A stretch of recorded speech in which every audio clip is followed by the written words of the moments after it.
Assalamualaikum warahmatullahi wabarakatuh. Perkenalkan, nama saya Novia Rahma Akbaria, NIM 110 dari kelas D. Di sini, saya akan menjelaskan riset pemasaran dan perilaku konsumen pada analisis pemilihan daging sapi. Pertambahan penduduk di Indonesia mengakibatkan permintaan masyarakat terhadap pangan terus meningkat. Karena pangan merupakan kebutuhan penting setiap manusia yang harus dipenuhi. Kesadaran masyarakat akan pentingnya mutu gizi dari pangan yang dikonsumsi, khususnya komoditi ternak, telah meningkat. Salah satu pangan hewani yang banyak diminati masyarakat yaitu daging sapi. Permintaan akan daging sapi oleh masyarakat Indonesia terus meningkat.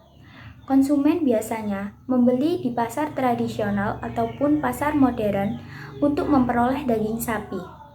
Dalam melakukan pembelian daging sapi, konsumen akan selalu memperhatikan atribut-atribut yang melekat pada daging sapi. Oleh karena itu, produsen atau pemasar daging sapi dituntut untuk mengetahui apa yang menjadi preferensi atau kesukaan konsumen dan memberikan yang terbaik sesuai dengan preferensi konsumen terhadap daging sapi. Riset pemasaran. Riset pemasaran adalah fungsi yang menghubungkan konsumen, pelanggan, dan masyarakat dengan pemasar melalui informasi-informasi yang digunakan untuk mengidentifikasi dan mendefinisikan peluang dan masalah pemasaran. Akses menuju pasar Tapen sangatlah mudah dijangkau, namun hanya sedikit sempit saat berpapasan dengan mobil ataupun truk. Berdasarkan hasil riset pasar yang dilakukan di Pasar Tapen, di mana pasar tersebut terletak di Jalan Raya Tapen dengan jarak sekitar 2 km dari rumah.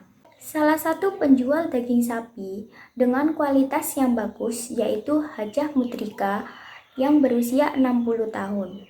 Beliau berjualan daging sapi kurang lebih sejak 40 tahun yang lalu. Metode pengumpulan data yang digunakan yaitu wawancara dan kuesioner, di mana data tersebut diperoleh dari data primer dan data sekunder.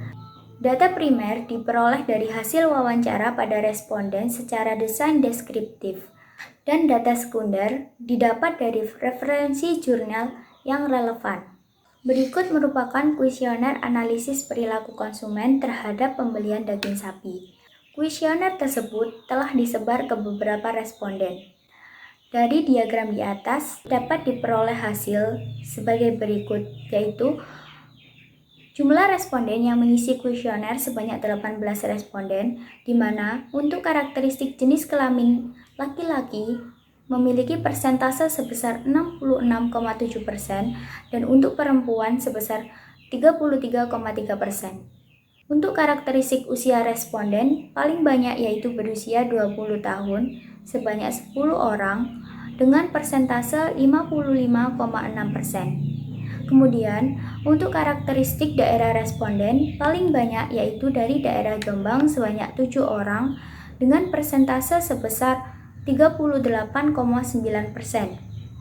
Untuk jenis pekerjaan, yang paling banyak yaitu mahasiswa sebanyak 9 orang, di mana persentase sebesar 50%. Dan dari hasil kuesioner, responden sangat sering membeli daging sapi dengan persentase sebesar 61,1%. Dan untuk responden yang tertarik pada daging sapi dengan kriteria sangat suka sebesar 77,8%. Sedangkan untuk hasil analisis menggunakan SPSS ditunjukkan dengan data pada tabel model summary dan ANOVA. Data pada model summary menunjukkan bahwa nilai R-square adalah sebesar 0,986 atau 98,6%.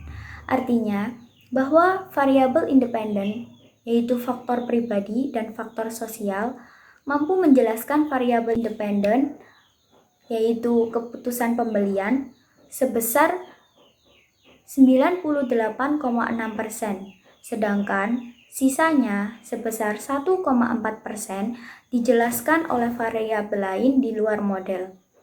Nilai koefisien determinasi sebesar 98,6% menunjukkan bahwa model regresi ini layak. Dikatakan layak karena memiliki nilai koefisien determinasi lebih dari 50%. Asumsinya adalah bahwa variabel-variabel yang dimasukkan dalam model telah mampu memberikan penjelasan lebih dari 50%. Sedangkan pada tabel ANOVA dapat diketahui bahwa nilai F hitung sebesar 521,984 lebih besar dari F tabel sebesar 3,287, maka H1 diterima. Sedangkan untuk nilai SIG sebesar 0,000 kurang dari 0,05, maka H1 diterima.